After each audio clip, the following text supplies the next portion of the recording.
Assalamualaikum warahmatullahi wabarakatuh. Oke, di sini kami akan melakukan breakdown website dan redesign website Syakat Universitas Widyatama. Nah, adapun kelompok dalam proyek ini, yaitu yang pertama adalah Lestari Budi, kemudian Lutfi Fauzi, dan Marcel Maulana. Nah, adapun nanti untuk step pengerjaannya itu yang dimulai dari step 1, karakteristik pengguna dan persona, lalu analisis tas dan model konseptual, prinsip desain UI, menu sistem dan skema navigasi, tipe Windows, perangkat interaksi, dan screen based control. Di mana step 1 sampai 7 ini sudah dijelaskan di video yang pertama. Nah, untuk pada video kali ini kita akan menjelaskan lanjutan dari step 1 hingga 7, yaitu step 8 hingga ke step 14. Oke, yang pertama adapun pendahuluan dari proyek ini itu karena penggunaan perangkat mobile, terutama smartphone, lebih dominan. Tetapi aplikasi Syakat yang sekarang itu masih menggunakan versi website yang memiliki banyak kendala di berbagai macam device gitu. Nah, seperti tampilan tidak responsif untuk layar mobile, lalu struktur navigasi yang kompleks, dan tingkat keterlibatan penggunaan perlu juga dievaluasi. Nah, pentingnya user experience menjadi kunci dengan fokus pada antarmuka yang intuitif dan responsif untuk meningkatkan kepuasan penggunaan Syakat.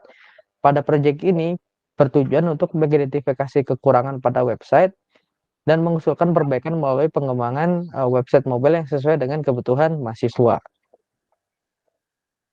Oke, selanjutnya akan dilanjutkan ke step ke-8.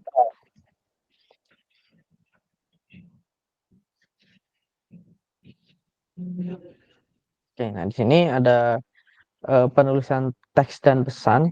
Nah, adanya information text dan warning text atau error itu memerlukan perhatian khusus untuk memastikan bahwa pesan yang disampaikan itu jelas, informatif, dan dapat dipahami oleh pengguna. Nah, ini adalah beberapa contoh komponen yang akan diimplementasikan dalam proyek yang sedang dibangun. Yang pertama itu ada information text, di mana nanti ketika user itu melakukan interaksi terhadap suatu komponen, langsung akan memunculkan sebuah information text sebagai feedback, ataupun memunculkan handling error sebagai feedback dari aktivitas yang dilakukan oleh si pengguna.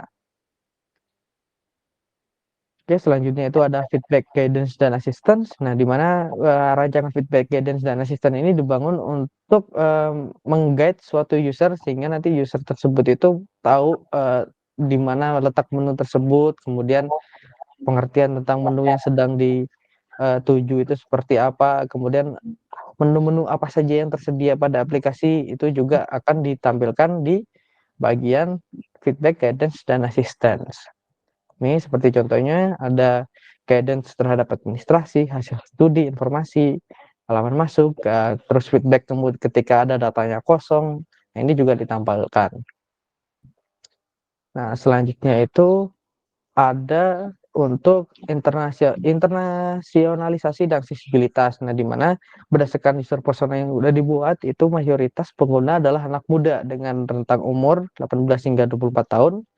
Nah, karena penggunanya ini relatif yang masih muda, maka gaya bahasa yang digunakan adalah gaya bahasa yang santai tetapi lugas. Nah, ini untuk membuat pengguna lebih mudah menggunakan aplikasi. Nah, seperti contohnya seperti ini. Nah, ini contoh-contoh bahasa yang kita gunakan pada proyek ini, yaitu bahasa yang santai dan lugas. Nah, selanjutnya step 11 dan 12 akan dijelaskan oleh Lutfi Fauzi. Terima kasih untuk kesempatannya. Nah, di sini saya akan menjelaskan di step 11 sampai step 14. Nah, di sini untuk step 11 dan 12 itu kita menggunakan kita melakukan pemilihan grafik, icon, image, dan warna. Nah, di sini kita memilih grafik berupa gambar-gambar 3 dimensi seperti yang dilihat pada gambar paling kanan. Nah, di situ ada gambar 3 dimensi orang yang sedang duduk di bangku kelas, ada yang sedang mengerjakan tas, ada 3 dimensi seperti jadwal kuliah. Nah, itu digunakan untuk sebagai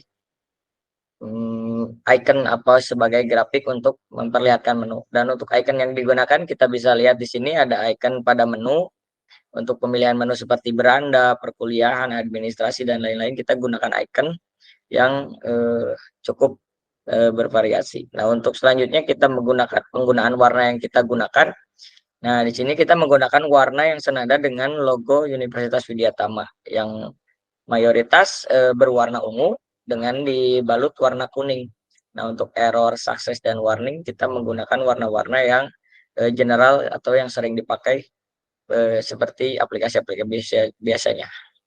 Nah, next untuk di step 13 ini kita melakukan implementasi dari beberapa pilihan-pilihan seperti layout, halaman, dan grafik, warna, dan icon kita implementasikan ke dalam sebuah desain. Nah, di sini kita mengaplikasikan kepada halaman guidance dan login.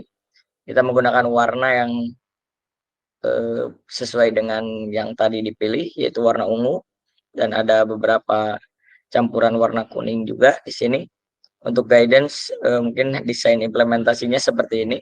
Selanjutnya kita juga melakukan implementasi di halaman-halaman selanjutnya selain halaman guidance. Nah, untuk di sini halaman ini kita akan memberitahu di mana posisi-posisi menu atau di aplikasi seperti jadwal kuliah, seperti cara ngelihat profil. Nah, kita lakukan implementasi pada desain ini. Nah, next ada di halaman berikutnya yaitu halaman home and profile. Nah, di sini juga penggunaan warna dan grafik yang digunakan kita gunakan di aplikasi juga, kita implementasikan kepada prototipe aplikasi. Dan selanjutnya ada juga di halaman empty state dan information dialog. Next di empty state dan information dialog ini kita menggunakan grafik yang cukup baik terlihatnya. Nah, di sini jika ada berkas yang sedang diunduh, kita juga menggunakan form untuk dapat memberitahu kepada pengguna. Nah, selanjutnya ada implementasi di halaman selanjutnya juga, ada halaman jadwal. Untuk implementasinya seperti ini, mungkin nanti untuk lebih jelasnya akan dijelaskan di prototyping atau oleh Lestari. Nah, next di halaman nilai juga implementasinya mungkin seperti ini. Kita bisa lihat nilai UAS, UTS, serta transkrip layaknya di website yang dahulu. Nah, untuk di halaman admin juga kita mengimplementasikan pada 3 menu di halaman admin seperti SKPI, T3K, dan keuangan. Nah, next untuk halaman kuliah kita juga aplikasikan desainnya seperti ini. Ada 3 menu di halaman kuliah ini, ada FRS, ada KRS, serta ada tugas akhir. Nah, di sini mahasiswa juga tetap dengan user interface yang mirip-mirip dengan website, jadi tidak terlalu kesulitan dalam menggunakan aplikasi mobile. Oke, next di step 14 ini kita melakukan desain interface dengan membuat prototype juga serta melakukan pengujian. Nah, kita membuat desain interface prototype ini dalam Figma yang ada pada link di laporan nanti, serta kita melakukan pengujian dengan memberikan beberapa kuesioner atau beberapa pertanyaan di dalam kuesioner kepada mahasiswa yang ada di Universitas Widyatama. Lihat kesimpulan dari hasil kuesioner ini. Dari pertanyaan pertama kita mendapatkan nilai yang cukup bagus, yaitu di antara 4 dan 5 skalanya. Dan untuk di pertanyaan-pertanyaan berikutnya kita juga mendapatkan nilai yang cukup baik. Ada beberapa responden yang memberikan nilai di 5, ada yang memberikan nilai di 4 juga, dan beberapa pertanyaan lain malah tidak ada yang memberi respon di 1, 2. Oke, next untuk bukti dari hasil kuesionernya ada di link yang dilampirkan nanti di laporan. Dan ini untuk bukti pengisian kuesionernya oleh mahasiswa yang ada di Universitas Widyatama. Oke, mungkin cukup sekian dari saya untuk penjelasannya. Selanjutnya untuk penjelasan prototipe bisa dilanjutkan oleh Lestari Budi. Oke, terima kasih waktunya. Kita lanjut ke bagian prototyping. Di sini ada implementasi prototyping untuk halaman guidance yang pertama. Yang tadi sudah kita jelaskan, kita menggunakan bahasa yang lugas, yang mudah dimengerti dan tidak terlalu formal ya. Untuk target pengguna kita itu mahasiswa dari umur 18 hingga 24 tahun.